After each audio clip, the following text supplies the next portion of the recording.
Welcome. Tonight we are going to talk about Joan of Arc, one of history's most extraordinary figures, a young peasant girl who would become a military leader, a saint, and a symbol of courage that has endured for more than 6 centuries. Her story is one of faith, determination, and an unwavering belief in a divine mission that would change the course of French history during one of the most turbulent periods of the Middle Ages.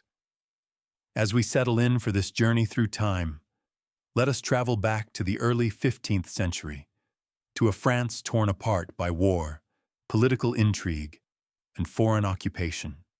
It is in this world of chaos and uncertainty that our story begins, in a small village called Domremy, nestled in the rolling hills of northeastern France. To understand Joan of Arc, we must first understand the France of her time.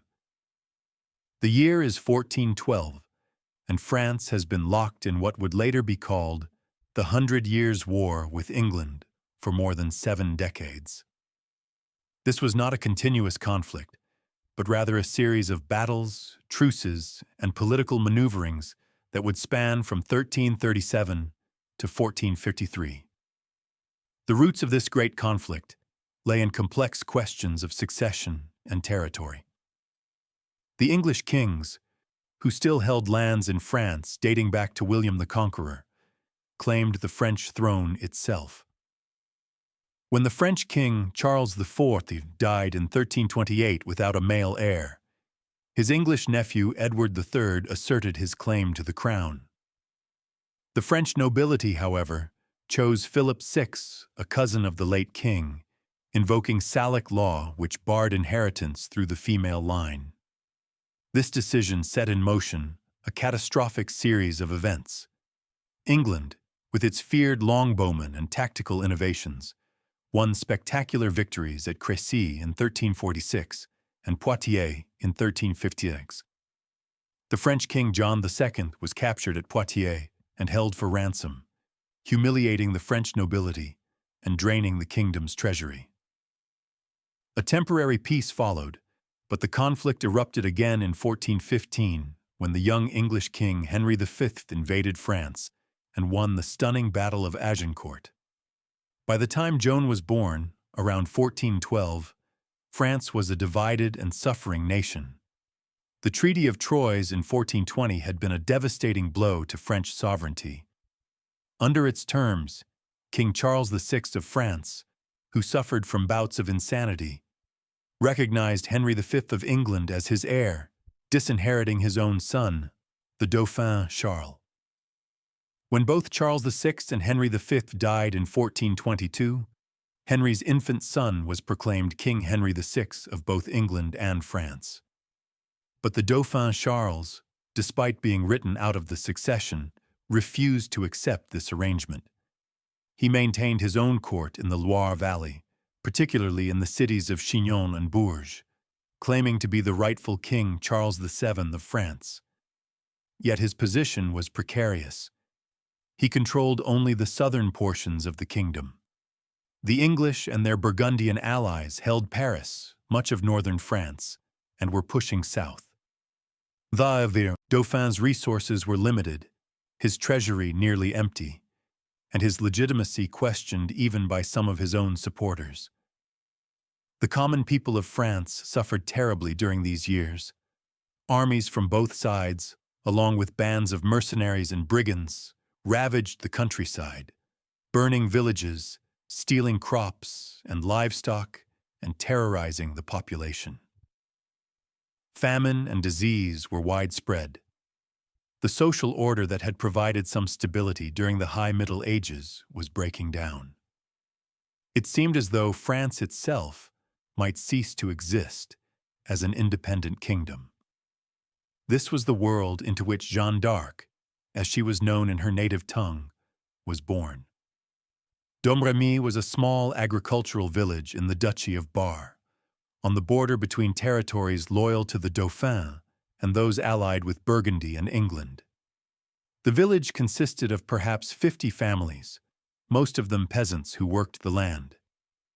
It lay in a valley beside the Meuse River, surrounded by forests and fields where sheep grazed and crops grew in the fertile soil. Joan's family, the Darc family, were relatively prosperous peasants. Her father, Jacques d'Arc, was a farmer who owned about 50 acres of land and served as a village official, a position that involved collecting taxes and organizing the local militia. Her mother, Isabelle Romée, came from a nearby town and was known for her piety.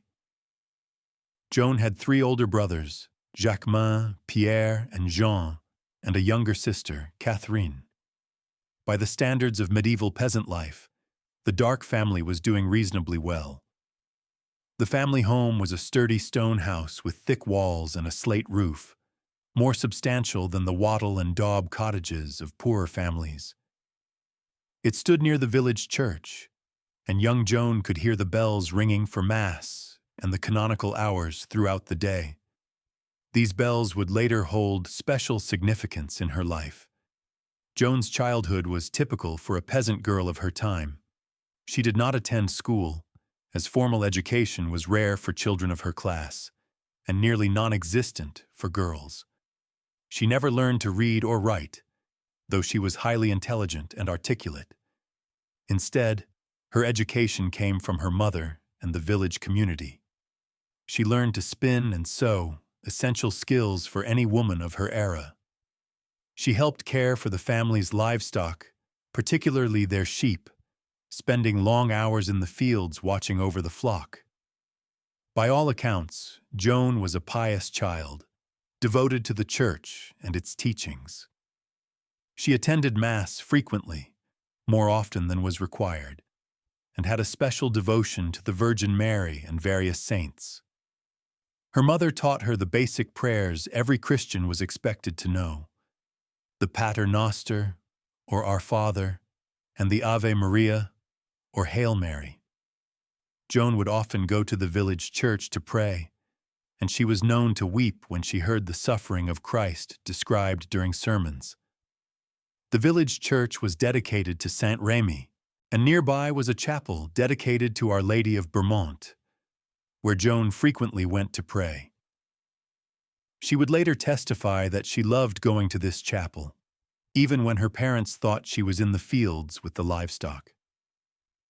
There was also, not far from Domremy, an ancient beech tree called the Lady's Tree, or the Fairy Tree, where village children would play and sometimes hang garlands. Local folklore held that fairies once danced beneath its branches, though the village priest assured his flock that such beings, if they had ever existed, had departed long ago. Joan played there with other children, but always maintained that she had never seen any fairies. Despite the chaos of the 100 Years' War raging across France, Domremy itself experienced the conflict only intermittently. The village lay in a region disputed between rival powers, and occasionally soldiers would pass through or raiders would strike. Joan would later recall at least one occasion when the villagers had to flee with their livestock to a nearby fortified town to escape a Burgundian raid. These experiences gave even the youngest villagers a personal understanding of what war meant. Joan grew up with a strong sense of French identity and loyalty to the Dauphin Charles. In Domremy, despite its location near Burgundian territory, most families supported the Dauphin's cause. The children sometimes divided into mock armies, with some playing at being Burgundians and others defending the Dauphin. Joan always insisted on being on the Dauphin's side, and would later remember feeling genuine distress when the Burgundians won these childhood games. Life in Domremy followed the rhythm of the agricultural year and the liturgical calendar. Spring brought plowing and planting, summer the tending of crops and livestock, autumn the harvest, and winter a time of relative rest when families stayed close to their hearths. The church year marked time with its seasons, Advent leading to Christmas, Lent leading to Easter, and the various feast days of saints scattered throughout the year. It was a life of routine, of familiar faces and familiar tasks, of strong community bonds and shared faith. For most people born in Domremy, this would be the extent of their world. They would live, work, marry, raise children, and die within a few miles of where they were born.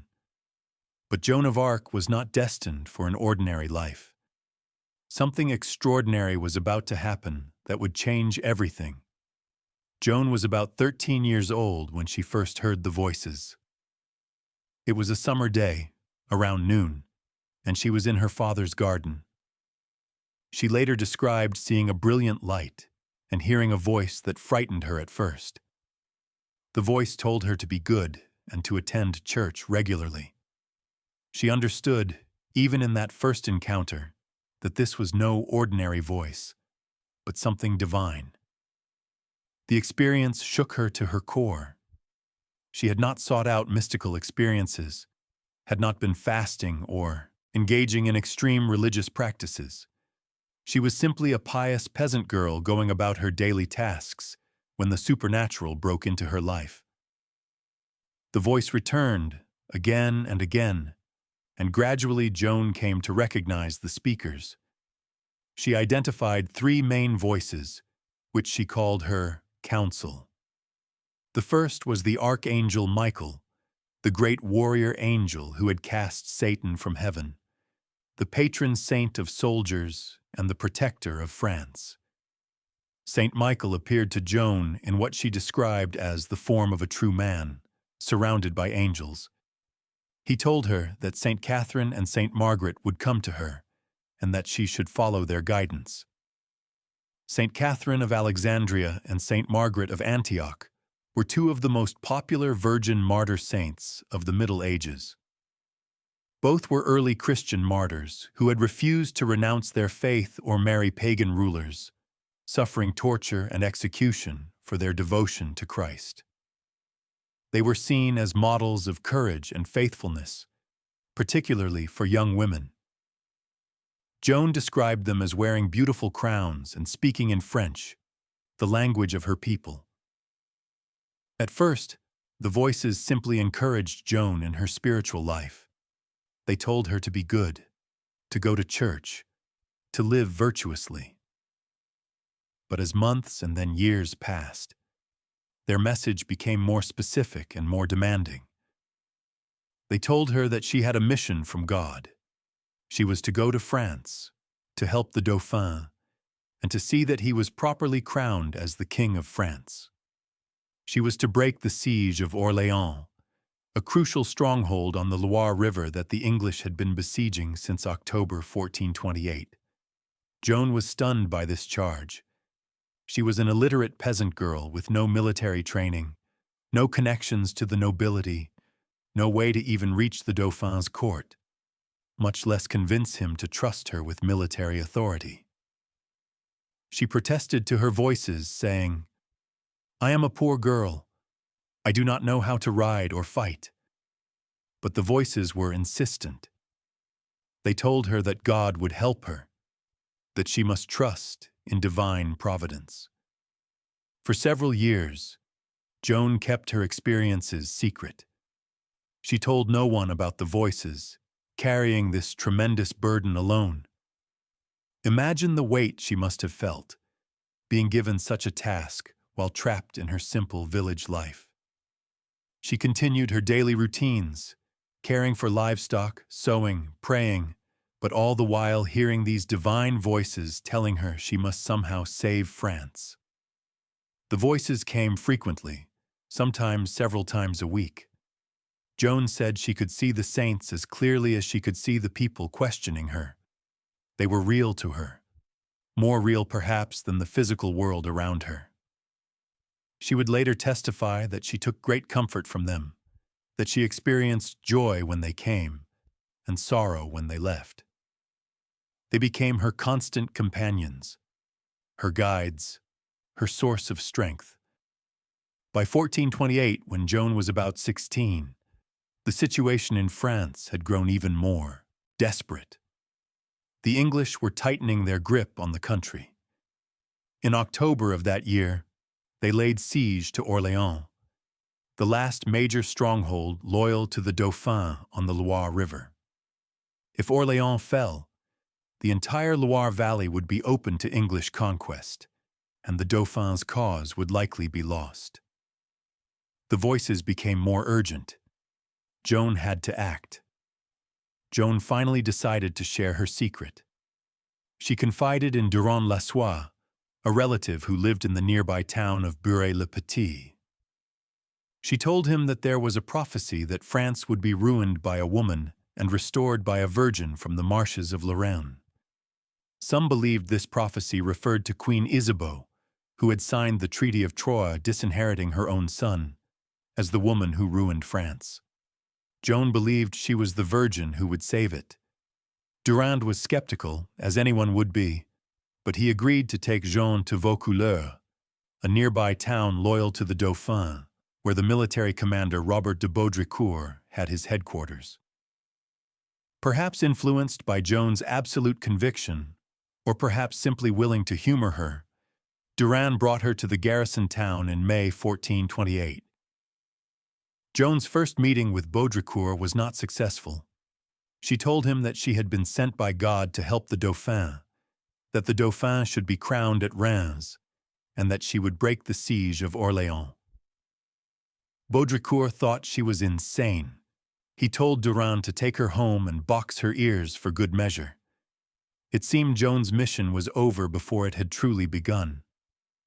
But Joan was not deterred. She returned to Domremy, but the voices did not relent. They continued to urge her forward. By January 1429, she was back in Vaucouleurs, and this time she would not be dismissed so easily. She had gained some supporters in the town, including Jean de Nouillompont, known as Jean de Metz, and Bertrand de Poulengy, two soldiers who were moved by her sincerity and conviction. Joan began making predictions, describing military events before news of them reached Vaucouleurs. Most dramatically, she spoke of a great French defeat near Orléans on February 12, 1429, a battle that later came to be called the Battle of the Herrings, because English forces successfully defended a supply convoy that included barrels of herring for the Lenten season. News of this defeat reached Vaucouleurs days later, exactly as Joan had described. This seemed to confirm that she truly had supernatural knowledge. Slowly, Baudricourt's skepticism began to erode. Perhaps this girl really was sent by God. France was desperate, and the Dauphin's cause seemed hopeless. What did they have to lose? He finally agreed to provide Joan with an escort to Chinon, where the Dauphin held his court. He gave her a sword and had men's clothing made for her. The practical reason for this male attire was that Joan would be traveling for 11 days through territory that was often dangerous, and wearing men's clothing with armor would offer both protection and disguise. But this choice of clothing would later become one of the charges against her. On February 23, 1429, Joan of Arc left Vaucouleurs with her small escort. She was about 17 years old. With her traveled Jean de Metz, Bertrand de Poulengy, and 4 of their men, along with the royal messenger Collet de Vienne and Richard the Archer. They traveled mostly at night to avoid enemy patrols, covering about 350 miles through territory that was partly hostile. They had to ford swollen rivers and navigate through regions devastated by war. Joan rode a horse, though she had little experience with riding. According to Jean de Metz, she rode well despite her lack of training, another sign to her companions that God was guiding her. She maintained a cheerful demeanor throughout the journey, despite the dangers and hardships. When asked if she was afraid, she replied that her voices had told her to go, and God would clear the way for her. Her confidence inspired her companions, who might otherwise have abandoned such a foolish mission. They stopped at several towns along the way, including Auxerre, where Joan attended Mass at the cathedral, and Sainte-Catherine de Fierbois. where she also attended Mass at the chapel dedicated to Sainte Catherine, one of her guiding saints. Joan told her companions that there was a sword buried behind the altar at Sainte Catherine de Fierbois, and she would later send for it. How she knew this, she attributed to her voices. After 11 days of travel, the small party reached Chinon, arriving on March the 6th, 1429. Joan sent word to the Dauphin that she had come to help him. But getting an audience with the future king would prove to be another challenge.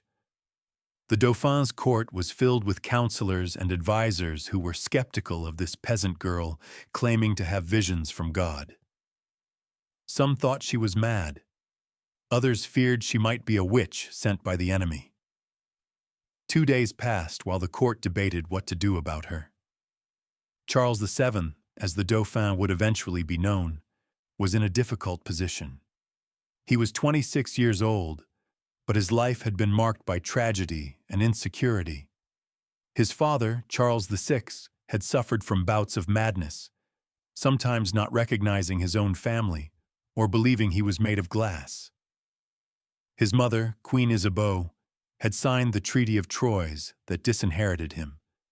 There were even whispers that Charles was illegitimate, not truly the son of Charles VI, though these rumors were likely spread by his enemies. Charles was not an impressive figure by the standards of medieval kingship. He was short, with a large nose and weak legs. He lacked the martial bearing expected of a king. He had no money, a weakening military position, and limited prospects. His court at Chinon was a shadow of what the French royal court had once been. But he was intelligent, and in his own way, determined to claim his rightful throne. The question was whether this peasant girl could possibly help him do so. After 2 days of deliberation, Charles agreed to see Joan, though he arranged a test for her. The meeting took place in the Grand Hall of Chinon Castle on the evening of March 9, 1429. The hall was lit by 50 torches, and about 300 people from the court were present. Charles dressed in simple clothing and hid himself among his courtiers, while another man wore fine garments and posed as the Dauphin. Joan entered the hall, a young woman dressed in men's clothing, accompanied by Jean de Metz and her other escorts. She had never been to court, had never seen the Dauphin, and should have been completely fooled by the deception. But she walked directly past the impostor and found Charles among the crowd. She bowed before him and said, "Most noble Lord Dauphin, I am Joan the maid, and I have been sent by the King of Heaven to tell you that you will be anointed and crowned in the city of Rheims, and you will be lieutenant of the King of Heaven, who is King of France." Charles was astonished. How had she known him? He asked her for a sign that she was truly sent by God. Joan asked to speak with him privately. What she said to him in that private conversation has never been fully revealed, but it changed everything. According to some later accounts, Joan told Charles something about a prayer he had made in secret, asking God for a sign about whether he was truly the rightful king of France.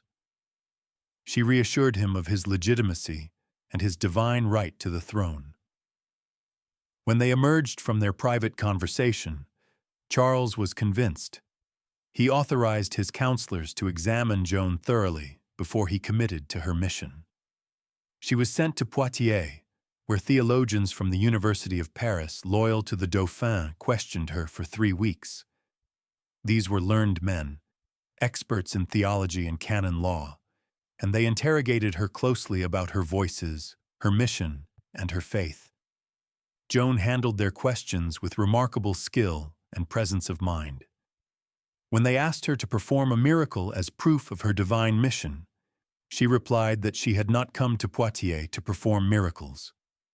Her miracle would be the relief of Orléans. When one theologian questioned her in Latin, which she did not understand, she said that if God meant his message for learned men, he would have sent learned men to deliver it. But he had sent a simple girl, and they should listen to what she had to say. The theologians also sent women to examine Joan privately to verify that she was indeed a virgin, as this was part of the prophecy about the maid who would save France. They confirmed that she was. After 3 weeks of interrogation, the theologians reported to the Dauphin that they could find nothing wrong with Joan. Her faith was sound, her behavior was virtuous, and given the desperate state of France, they could see no harm in allowing her to attempt what she claimed God had commanded her to do. Charles accepted their recommendation. He provided Joan with armor, a banner, and a household. The armor was white plate armor, fitted for her small frame. The banner was crucial, as Joan would later testify that she preferred her banner to her sword. It was made of white linen and fringed with silk, depicting Christ in majesty holding the world, with an angel on each side. The words Jesus Maria were written on it. She wanted to carry this banner into battle, she said, so that she would not have to kill anyone with her own hands. She also sent for the sword she had mentioned being buried at Sainte Catherine de Fierbois. When the church officials searched behind the altar, they found several old swords buried there, left as offerings by soldiers over the years. One of them matched Joan's description, covered in rust but marked with 5 crosses. When it was cleaned, the rust fell away easily. Joan received this sword with reverence, seeing it as further confirmation of her divine mission. By late April 1429, Joan was ready to march to Orléans. The city had been under siege since the previous October, and its situation was growing desperate. Orléans was crucial to the Dauphin's cause.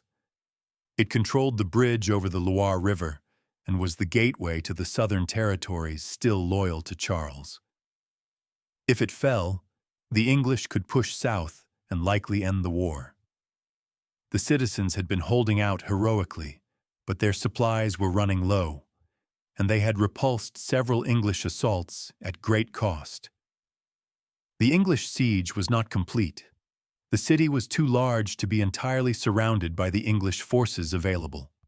Instead, the English had built a series of fortifications, called bastilles, around the key approaches to the city, particularly on the north and west.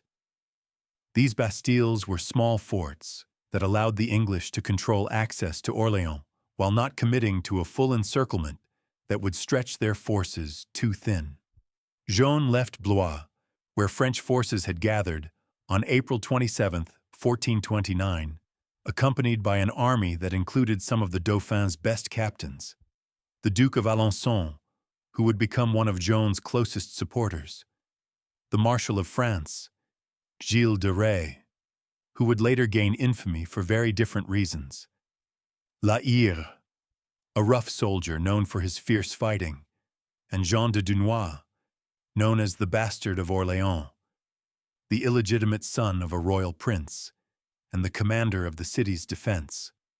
Many of these hardened soldiers were skeptical of Joan at first.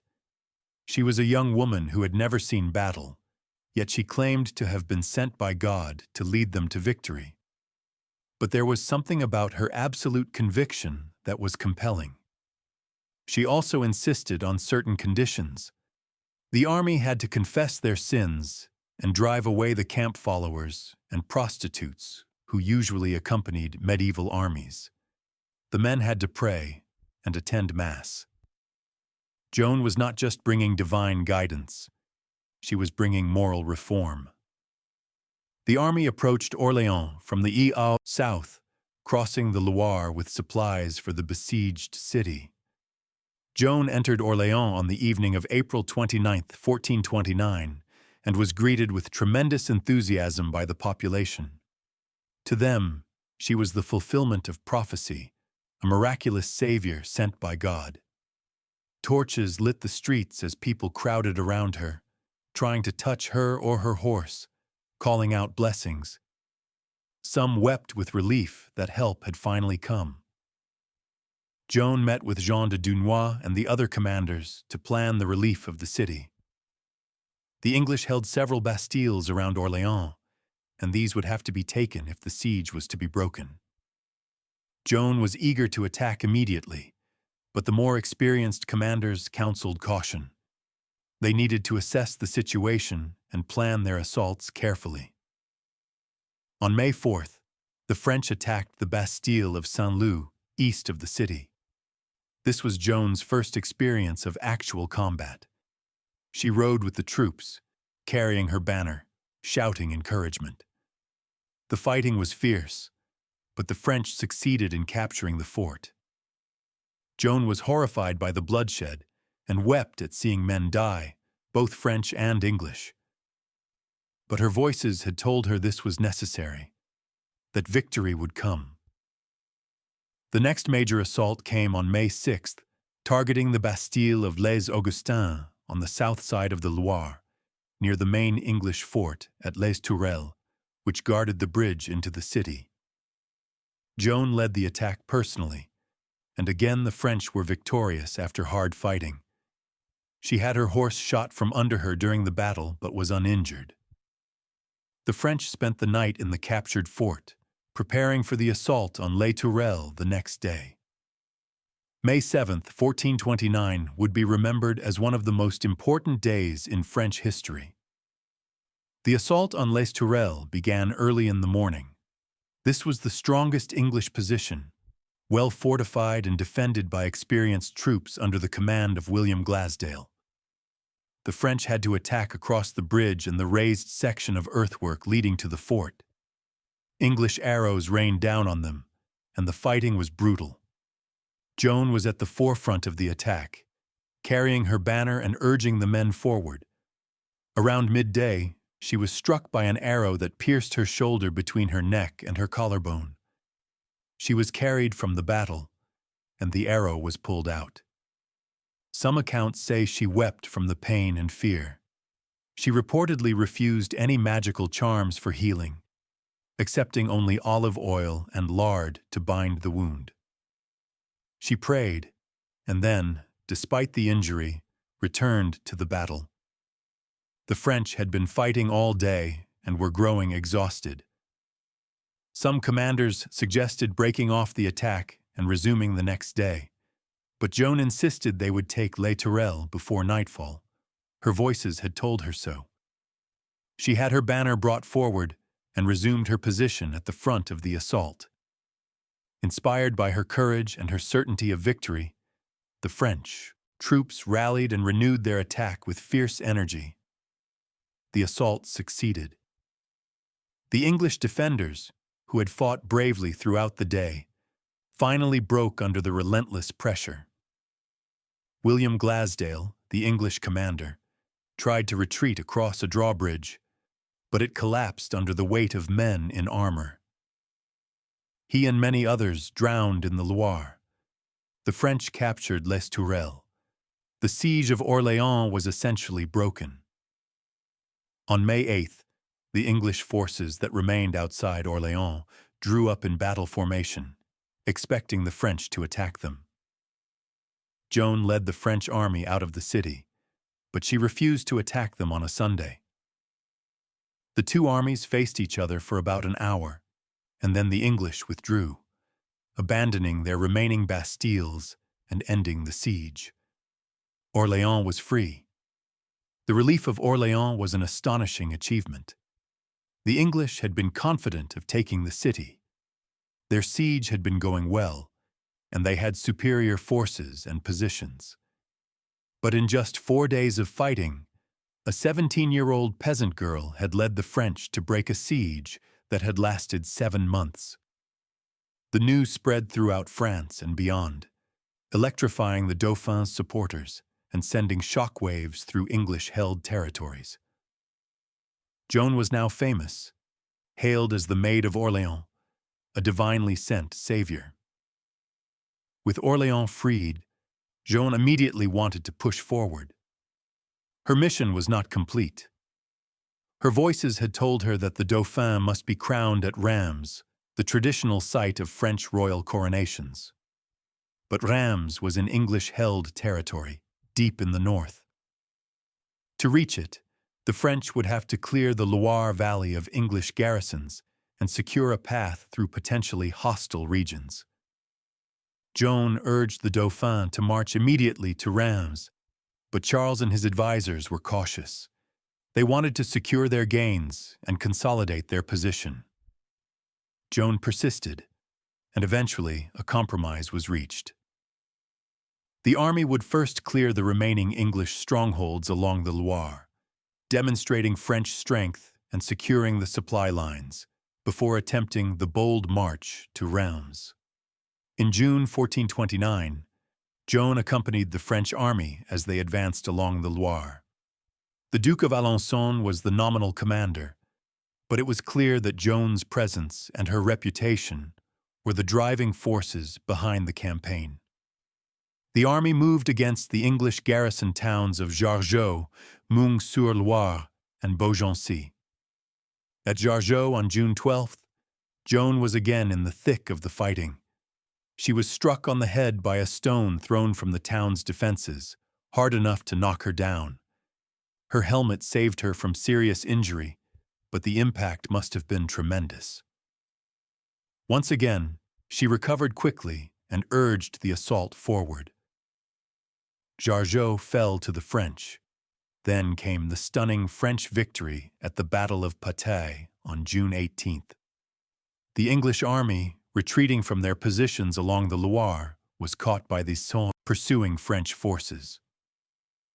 The English tried to deploy their longbowmen in their traditional defensive position, but the French cavalry, including La Hire and other commanders, attacked before the English could fully prepare. It was a devastating defeat for the English, reminiscent of the French disasters at Crécy and Agincourt, but now reversed. English casualties were high, including many prisoners taken, among them the famous English commander John Talbot. Joan had been present with the army, but reportedly wept at the sight of so many English dead and wounded. She was said to have held the head of a dying English soldier and comforted him as he passed. Despite her role as a military leader, she never lost her compassion for suffering, even for her enemies. The Loire Valley campaign had been a complete success. In less than 2 months since entering Orléans, Joan had led the French to a series of victories that transformed the military situation. The English, who had seemed invincible, had been beaten repeatedly. French morale soared, while English confidence faltered. The Dauphin's cause, which had seemed hopeless at the beginning of the year, was now ascendant. Joan now pressed harder than ever for the march to Reims. Time was of the essence, she insisted. Her voices had told her she would not last long, that she had perhaps a year or little more to accomplish her mission. Every delay was dangerous. The Dauphin finally agreed. In late June 1429, the army set out from Gien, beginning the daring march north toward Reims. The march to Reims was a gamble. The army would have to pass through or near territories controlled by the Burgundians, England's allies. There was a risk of being caught between enemy forces or besieged in hostile country, but Joan's confidence was unshakable, and it proved infectious. The army moved quickly, covering ground with surprising ease. Towns and cities along the route faced a choice: resist and face the consequences, or open their gates peacefully to the Dauphin's army. Many chose to submit. Auxerre, Troyes, and Châlons-en-Champagne all opened their gates, sometimes after brief negotiations. At Troyes, where the infamous treaty that disinherited the Dauphin had been signed, there was initially resistance. The city's defenders, a mix of English and Burgundian soldiers, prepared to fight. But when Joan ordered the army to prepare for an assault, the city's leaders quickly negotiated a surrender. The French entered on July 10th, The army reached Reims on July 16, 1429. The city, one of the great cathedral cities of France, had been in Burgundian hands, but its citizens decided not to resist. The Archbishop of Reims and the city's leaders pledged their allegiance to Charles.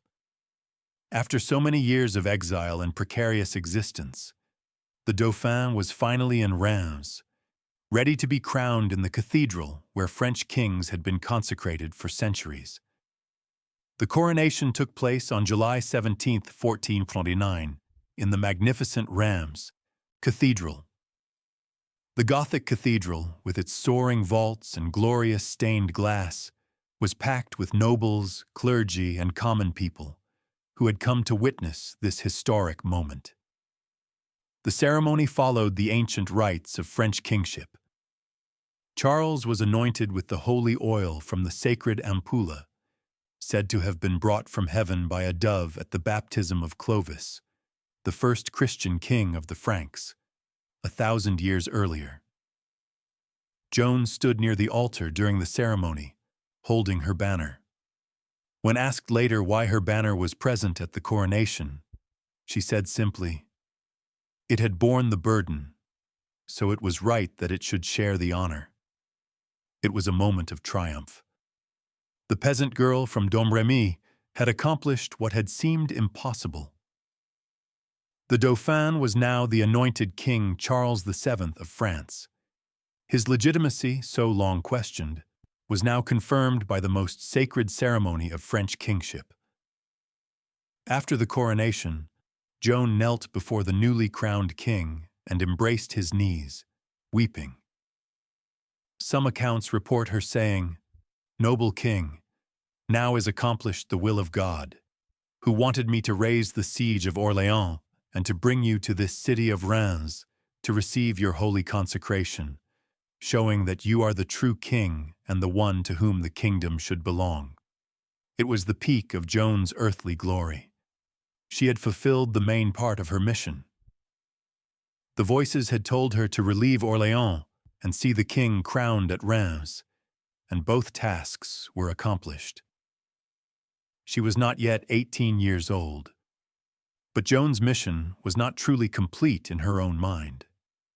The English still held Paris and much of northern France. The Burgundians remained allied with England. Joan believed the war must be pressed forward, that the English must be driven entirely from France.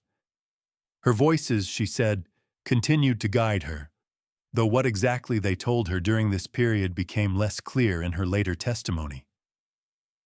Charles VII, now properly crowned, was inclined toward negotiation rather than continued warfare.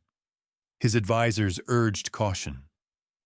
The coronation had been a tremendous propaganda victory, but the military situation remained precarious. The Burgundians, under their Duke Philip the Good, were open to negotiations. Perhaps a diplomatic solution could be found that would bring peace without further bloodshed. Joan was given nobility as a reward for her services. Her family was ennobled, an extraordinary honor for people of their humble origins. She was now formally Jeanne d'Arc, of noble blood, though she seems to have cared little for such honors. What she wanted was to continue the fight.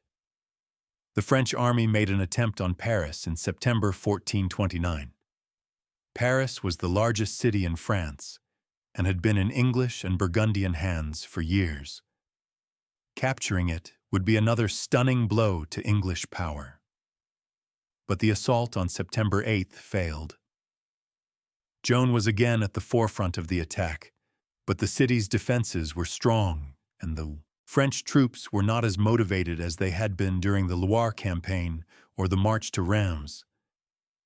During the assault on Paris, Joan was wounded again. An arrow struck her in the thigh, and she had to be carried from the battle. The assault was called off, and the army retreated. For the first time, Joan had failed. The spell of invincibility that had surrounded her seemed broken. Charles VII ordered a cessation of military operations and began negotiating truces with the Burgundians.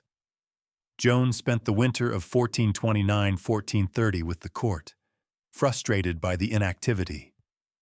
She had been a military leader, a figure of action and purpose. Now she was reduced to a symbol, paraded at court, but not given command of significant operations. She participated in some minor military actions, but nothing like the campaigns of the previous spring and summer. In the spring of 1430, Joan left the court with a small force, apparently acting without explicit orders from the king. She was drawn to the northeast, where the Burgundians were besieging the town of Compiègne, which remained loyal to Charles.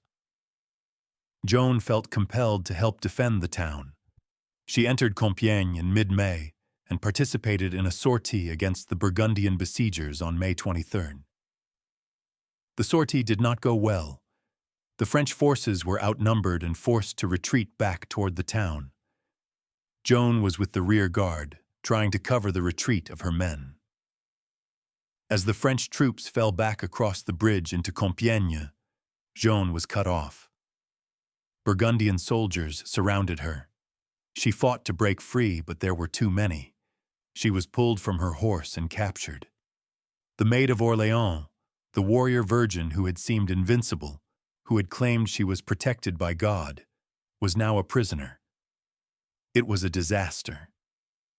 The French did not have the resources or the will to pay the ransom that would surely be demanded for her. Charles VII, whom she had crowned, made no serious effort to secure her release. She was essentially abandoned by the king she had served so faithfully. Joan's capture was celebrated by the English and their Burgundian allies as a great victory.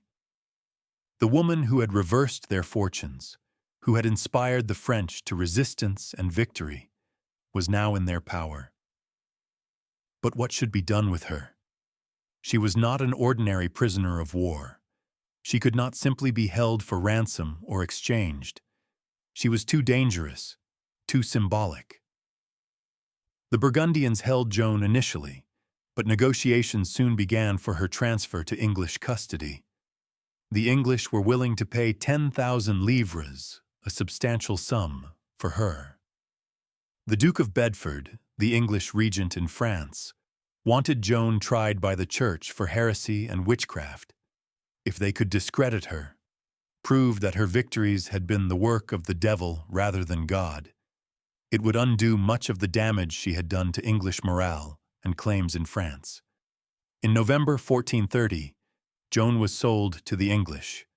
She was taken to Rouen, the capital of English-occupied Normandy, where she would be tried by an ecclesiastical court. The trial would be overseen by Pierre Cauchon, the Bishop of Beauvais, a French cleric who was firmly allied with the English and Burgundians. Cauchon was a skilled lawyer and a man who saw Joan as a dangerous heretic who had misled the French people. The trial began in January 1431 and would last for months. It was a complex legal proceeding, with Joan facing dozens of learned theologians and lawyers, all determined to find her guilty. The charges against her included wearing men's clothing, claiming to hear voices from God, and leaving her parents without permission. But the underlying charge was heresy, the claim that she had received her mission from God rather than submitting to the authority of the church.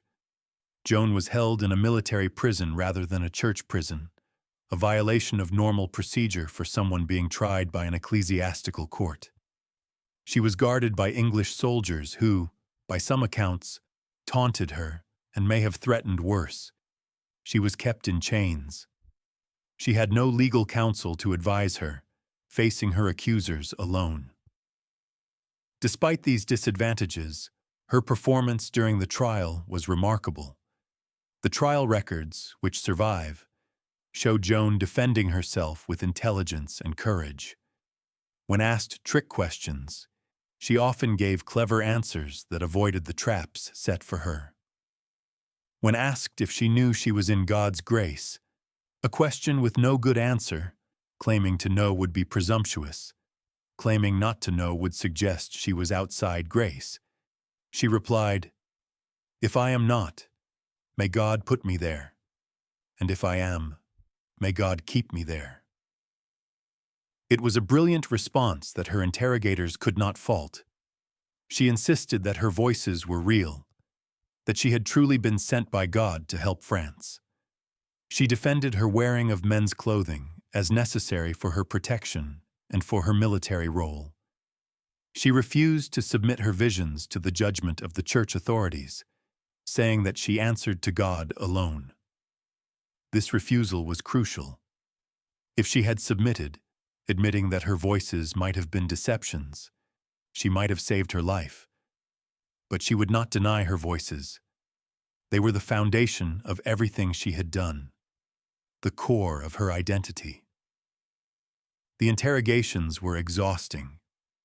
Joan was questioned repeatedly, sometimes for hours, by teams of theologians who tried to find contradictions in her statements or to trick her into admitting to heresy.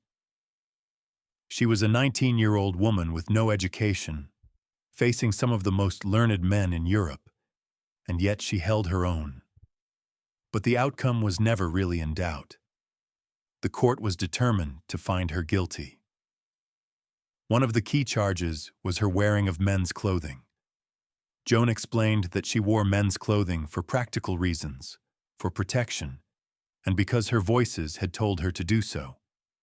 But the court insisted it was a violation of biblical law, which they said forbade men and women from wearing each other's clothing. If she would renounce her voices and agree to wear women's clothing, they suggested, she might be shown mercy. On May 24, 1431, Joan was taken to the cemetery of Saint-Ouen in Rouen, where she was shown the instruments of torture and threatened with being burned at the stake. She was presented with a document of abjuration, a statement renouncing her voices and admitting her errors.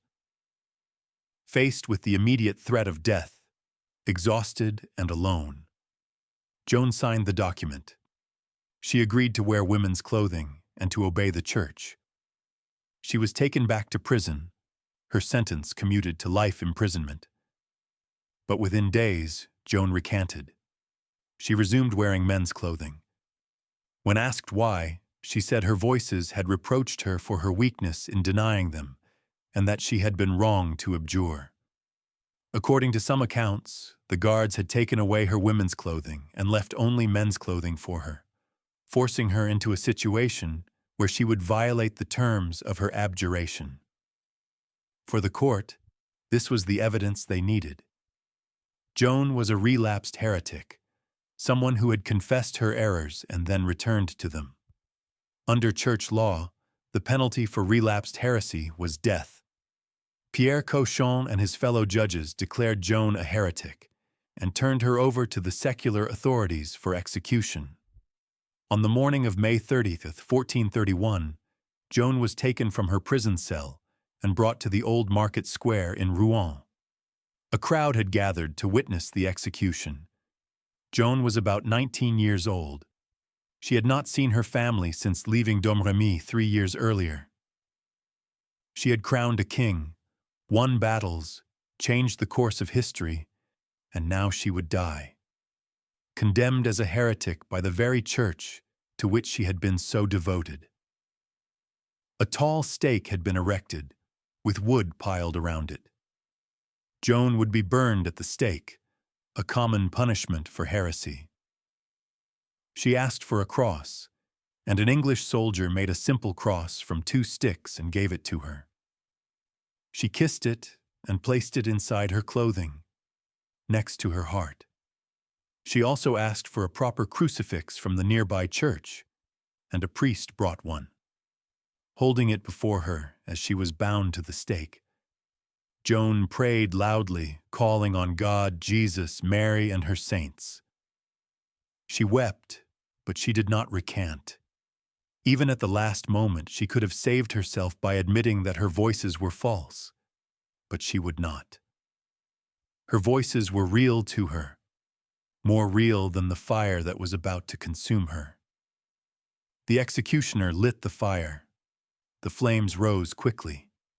Some accounts say Joan's last word was Jesus, called out as the smoke and flames engulfed her. She died in the fire, and her body was burned so thoroughly that nothing remained but ashes, which were thrown into the Seine River so that no relics could be gathered by her supporters.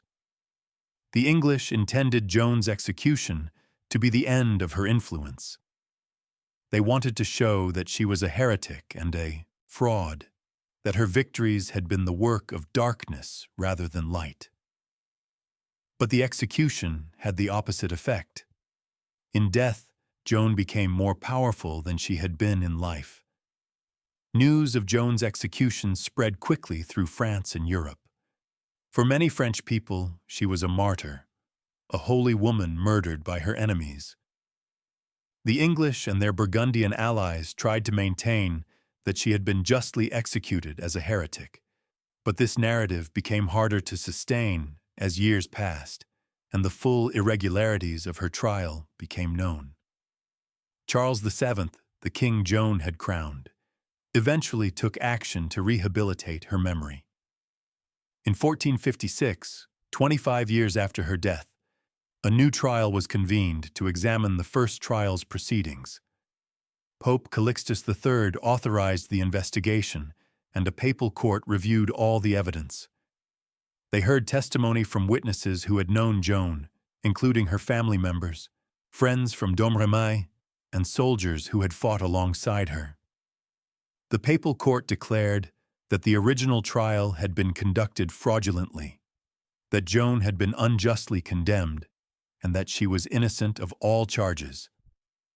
The verdict of 1431 was nullified. Joan was officially declared a martyr who had died for her faith and her country. The retrial documents painted a picture of a pious, brave young woman who had been faithful to God and to France, who had been betrayed by corrupt clergy serving political masters. But Joan's story did not end with her vindication in 1456. Over the centuries, she became an increasingly powerful symbol for France. During times of national crisis, her memory was invoked. She came to represent French courage, faith, and determination against foreign oppression. She became, in effect, the patron saint of France long before the Church officially recognized her as such. In the 19th century, as France sought to define its national identity through periods of revolution, empire, and republic, Joan of Arc became a central figure in French culture.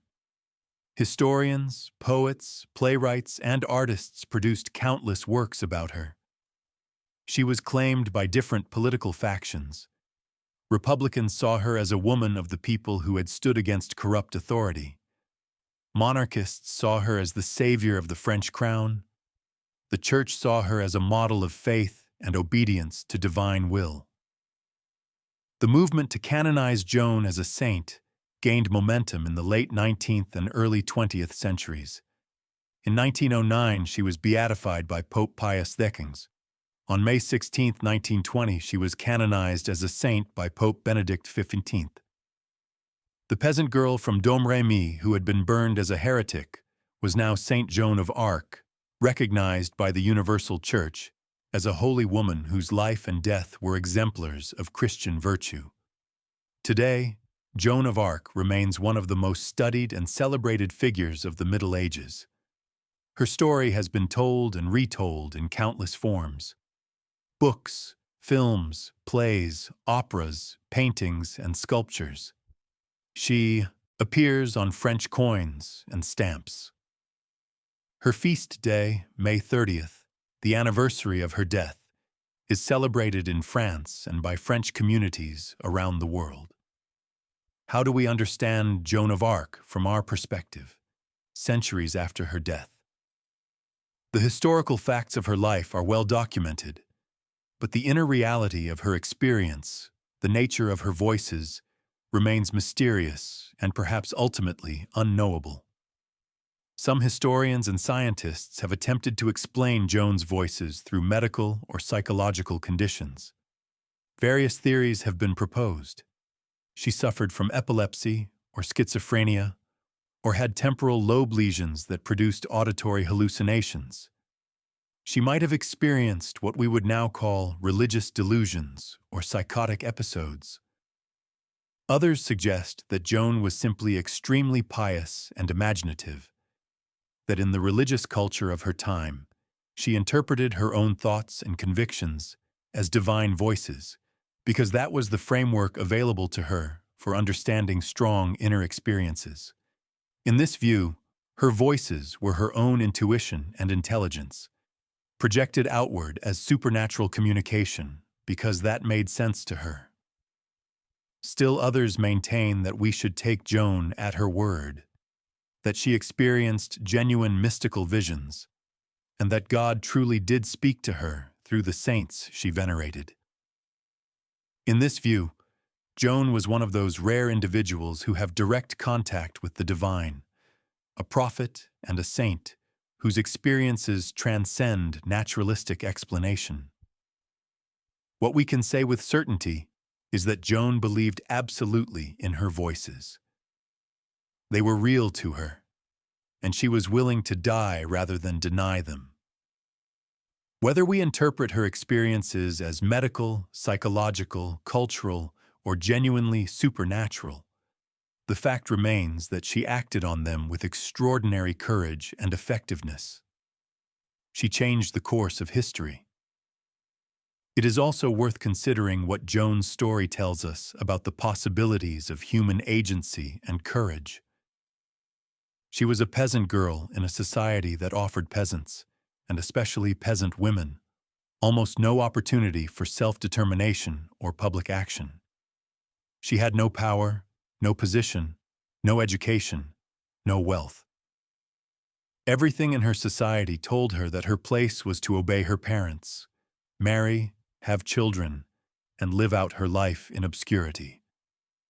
But Joan refused to accept these limitations.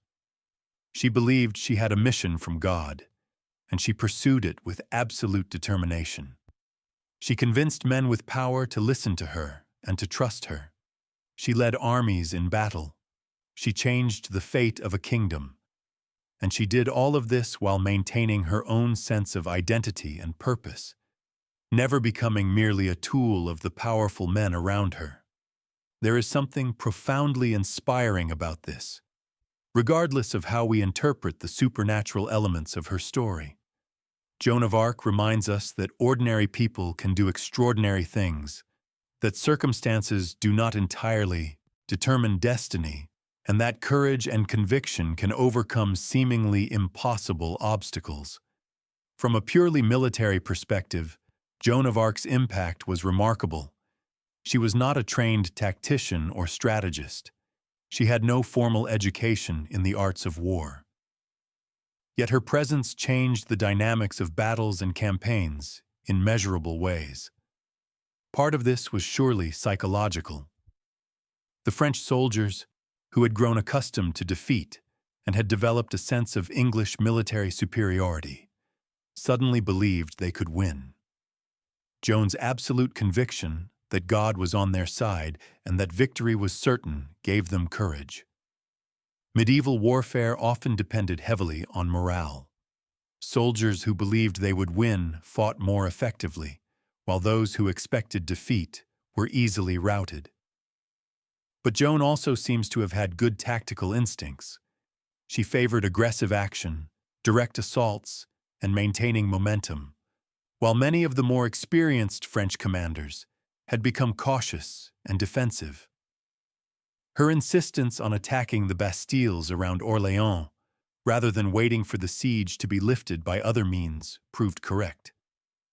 Her conviction that the French should march directly to Reims rather than consolidating along the Loire demonstrated strategic vision. She was also remarkably brave in battle, repeatedly putting herself in danger. She was wounded at least twice, at Orléans and at Paris, by arrows that could easily have killed her. She had horses shot from under her. She was always at the front of assaults, carrying her banner, visible to both her own troops and the enemy. This kind of leadership by example was powerful in medieval warfare, where soldiers looked to see whether their leaders would share the dangers they faced. The English and Burgundians recognized Joan's military importance. After her capture, the price paid for her was not the ransom of a noble woman, but the cost of removing a dangerous military leader from the field. And even after her execution, the English struggled to regain their previous military dominance. The psychological damage Joan had done to English confidence and the boost she had given to French morale lasted long after her death. For the medieval church, Joan presented difficult theological questions that remain interesting even today. She claimed direct communication with God and his saints, and she claimed that these voices gave her specific instructions about political and military matters. She insisted that she answered to God directly, not to the institutional church. This was potentially heretical. The church maintained that divine revelation came through established channels: scripture, tradition, and the teaching authority of the bishops and the pope. Individual claims of private revelation were viewed with deep suspicion. How could the church maintain its authority if anyone could claim direct instructions from God that overrode the church's teachings? Yet Joan was clearly pious and faithful. She attended Mass frequently, confessed her sins, and showed deep devotion to church teachings and practices. She never questioned basic Christian doctrine. Her voices told her to help the King of France, not to start a new religion or challenge church authority on theological matters. The theologians who examined her at Poitiers in 1429 had found nothing wrong with her faith or her mission. The trial at Rouen in 1431 was therefore as much a political trial as a theological one. Pierre Cauchon and his fellow judges, serving English interests, were determined to find Joan guilty. They focused on her refusal to submit her voices to church judgment and her wearing of men's clothing, because these were areas where they could build a case for heresy. But the 1456 retrial exposed the irregularities and injustices of the first trial, demonstrating that Joan had been condemned not because she was truly a heretic, but because she was politically inconvenient. The Church's eventual canonization of Joan in 1920 was an acknowledgement that her voices, whatever their ultimate origin, had led her to do God's work.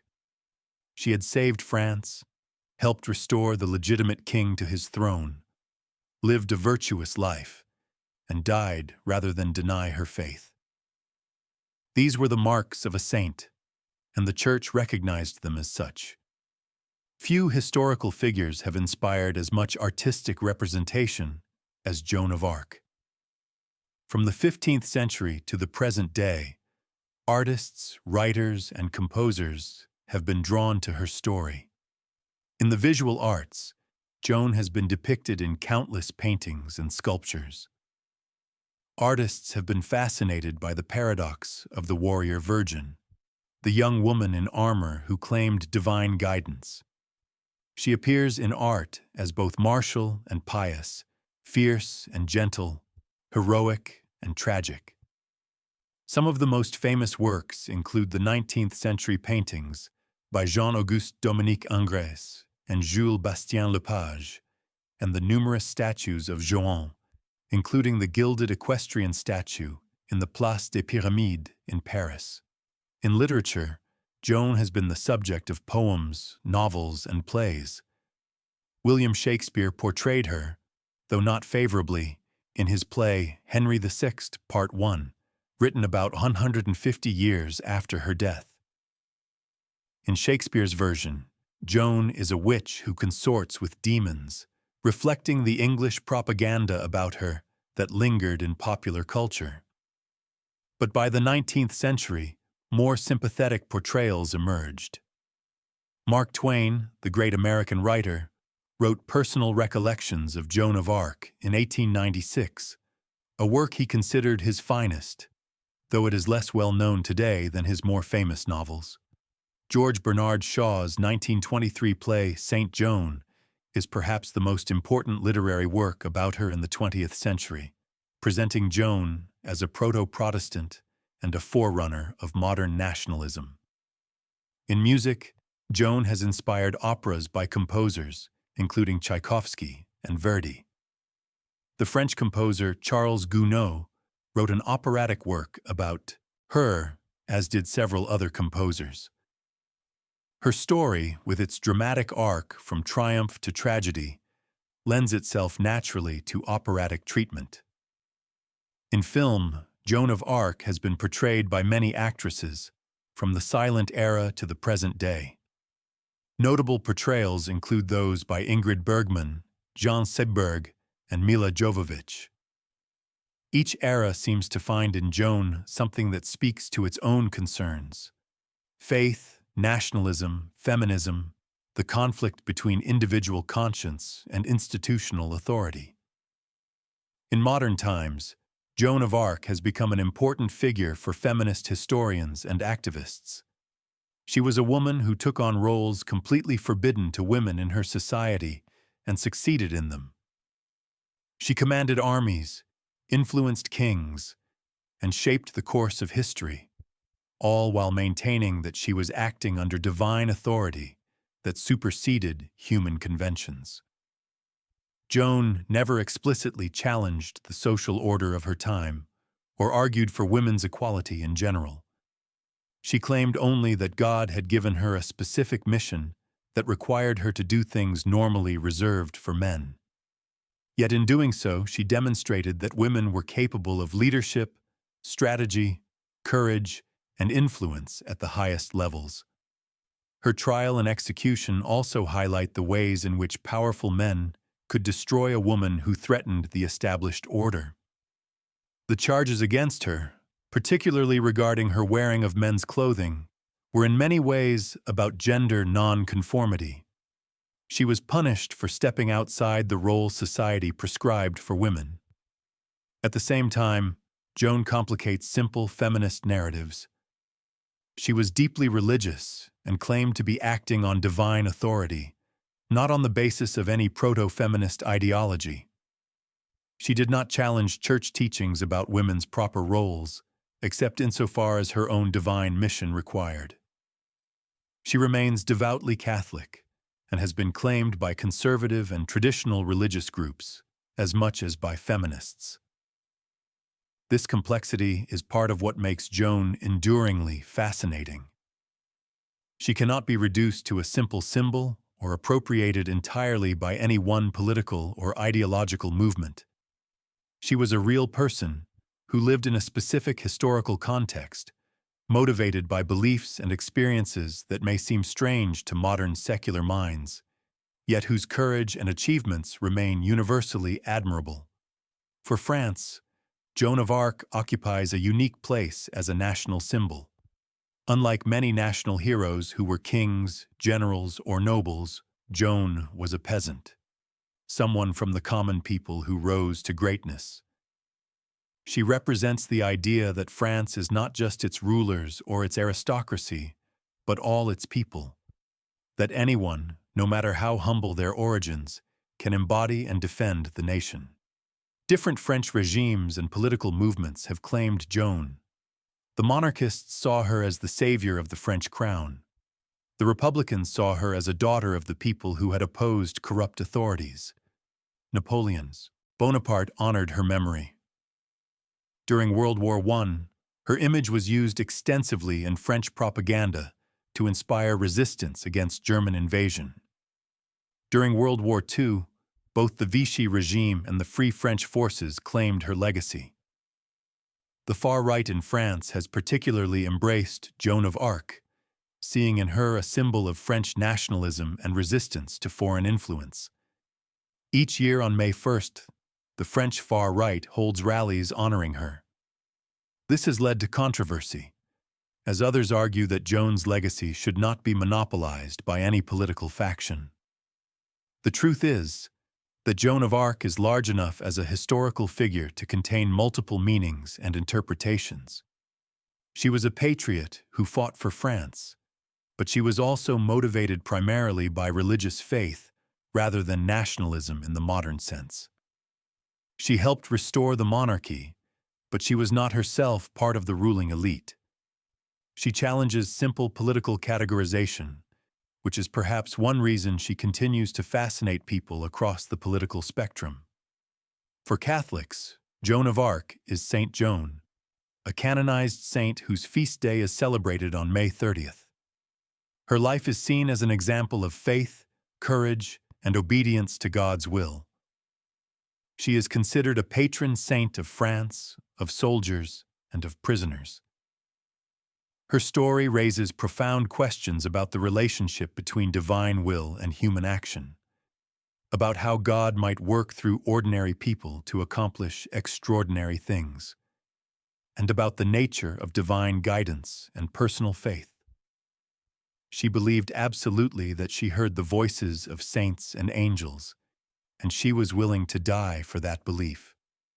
For Christians, this raises the question of mysticism and personal revelation. Joan represents the mystical tradition within Christianity, the possibility of direct encounter with the divine. Yet her story also shows the dangers and difficulties that can arise when an individual claims such direct access to God, particularly when it brings them into conflict with institutional religious authority. Some see Joan as a model of faithful obedience, someone who did what God commanded despite the cost. Others see her as a warning about religious fanaticism, about the dangers of being too certain that one knows God's will. These different interpretations reflect broader debates within religious communities about the role of personal spiritual experience versus institutional authority. One remarkable aspect of Joan of Arc's story is how well documented it is. We have extensive records from both her trials, in 1431 and 1456. We have testimony from people who knew her. We have letters she dictated. We have accounts from soldiers who fought alongside her. For a medieval peasant, the amount of historical documentation about Joan is extraordinary. This wealth of documentation allows historians to study Joan with unusual precision for a medieval figure.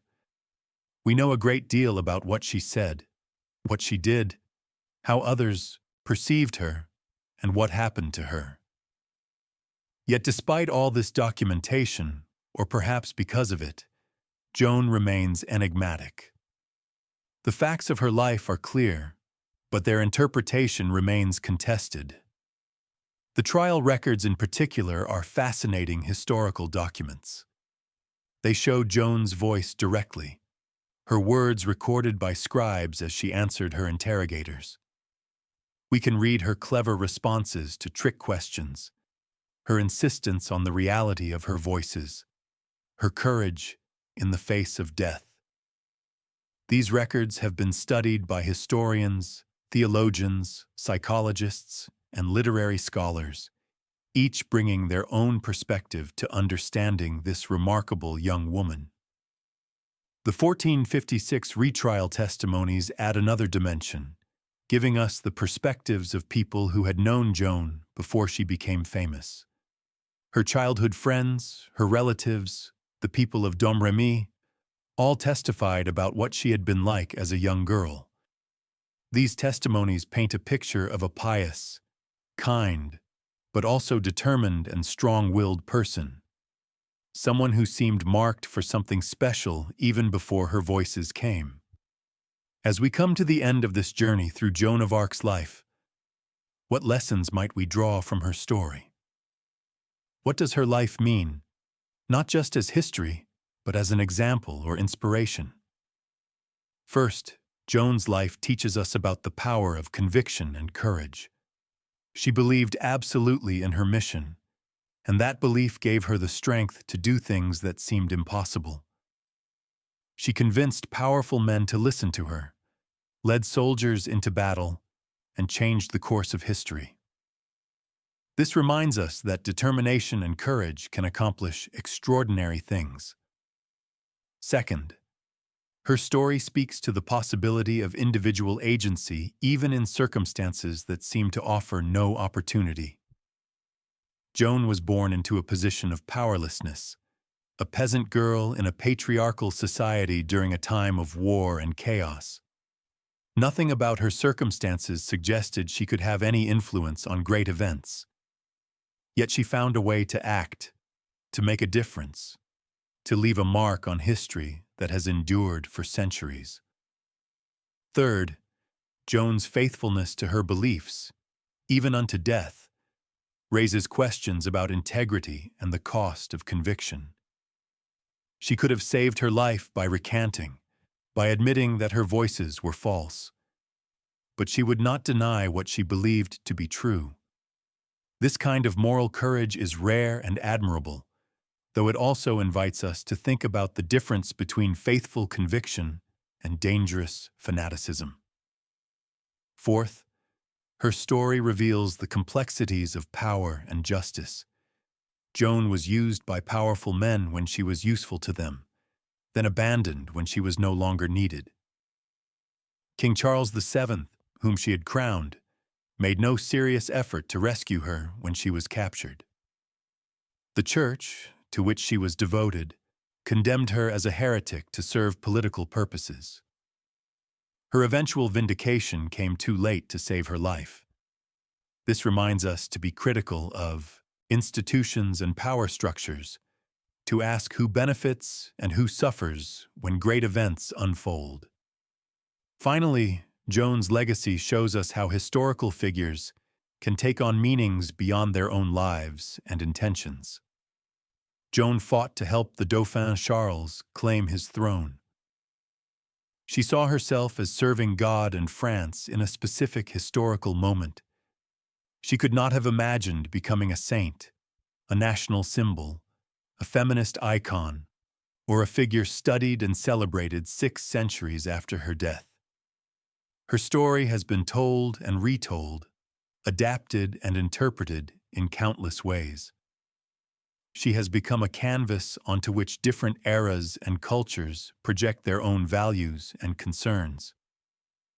As we reach the end of our time together tonight, reflecting on the life of Joan of Arc, we are left with the image of a young woman who was both extraordinary and ordinary. Extraordinary in her courage, her conviction, her achievements, and her impact on history. Ordinary in her origins, her simple faith, and her human vulnerabilities. Joan of Arc lived only 19 years, and her public career lasted barely more than a year, from her departure from Vaucouleurs in February 1429 to her capture in May 1430. Yet in that brief time, she accomplished things that military leaders and kings could not. She lifted the siege of Orléans, won battles, saw a king crowned, and gave her people hope when hope seemed lost. She heard voices that told her she had a divine mission, and she followed those voices to glory and to death. Whether we interpret her experiences as mystical visions, psychological phenomena, cultural constructs, or genuine divine communication, we cannot deny that she lived and died for what she believed. She was faithful to her voices to the very end, even when that faithfulness led her to the fire. In the centuries since her death, Joan of Arc has become many things to many people: a saint, a national hero, a military genius, a feminist icon, a symbol of courage and faith. Each generation finds something new in her story, some aspect that speaks to its particular concerns and values. She has been claimed by monarchists and republicans, by the religious and the secular, by the left and the right. This is possible because Joan herself was complex, irreducible to simple categories or interpretations. Perhaps what is most moving about Joan's story is its very ordinariness at the beginning and its extraordinariness at the end. She started as a peasant girl in a small village, indistinguishable from thousands of other peasant girls of her time. She had every reason to live out her life in obscurity. But something within her, Whether we call it divine voices or exceptional character or destiny, drove her to attempt the impossible. And against all odds, she succeeded, if only briefly, before the world crushed her. But the world could not destroy her legacy. The English could burn her body and throw her ashes in the river, but they could not erase what she had done or what she represented. The memory of the Maid of Orleans lived on, growing stronger with each passing year. She became, in death, immortal in a way she never could have been in life. Tonight, as we conclude this exploration of Joan of Arc's life, we remember a brave young woman who heard voices telling her to save France, who believed those voices even when no one else did, who led armies to victory, who crowned a king, and who died rather than deny her faith. We remember her not just as a historical figure, but as an enduring symbol of courage, faith, and the possibility that one person, even someone young and powerless, can change the world. Her story ended in flames in the old market square of Rouen on a May morning in 1431. But in another sense, her story never ended. It continues in every retelling, in every artistic representation, in every person who finds inspiration in her example. Joan of Arc belongs to history, but she also belongs to the eternal realm of stories that teach us what it means to be human, to have faith, to fight for what we believe in, and to face death with courage. As we let these thoughts settle in our minds, as we prepare to carry the story of Joan of Arc with us into our own lives and times, we can be grateful for the privilege of remembering her. In a world that often seems dominated by cynicism and self-interest, Joan of Arc reminds us that there have been, and can be, people who live for something greater than themselves, who act with extraordinary courage in defense of their beliefs and their people. May we carry something of her spirit with us, not the call to hear voices or to take up arms, but the courage to act on our convictions, to stand up for what we believe is right, to refuse to be limited by others' expectations, and to remember that history is not made only by the powerful, but by anyone who has the courage to try to change it. Good night. And may the story of the Maid of Orleans continue to inspire us as it has inspired generations before us. Her life was brief, but her legacy endures, a light in the darkness, a reminder of the power of faith and courage in the face of overwhelming odds. She was Joan of Arc, the Maid of Orleans, a saint, a soldier, a savior of France, and above all, a brave young woman who believed in her mission and never wavered, even unto death. Rest in peace, Joan of Arc. Your story lives on and will live on, as long as there are people who value courage, faith, and the determination to do what is right, regardless of the cost. Thank you for your courage, thank you for your faith, and thank you for showing us that one person, no matter how humble their origins, can change the world.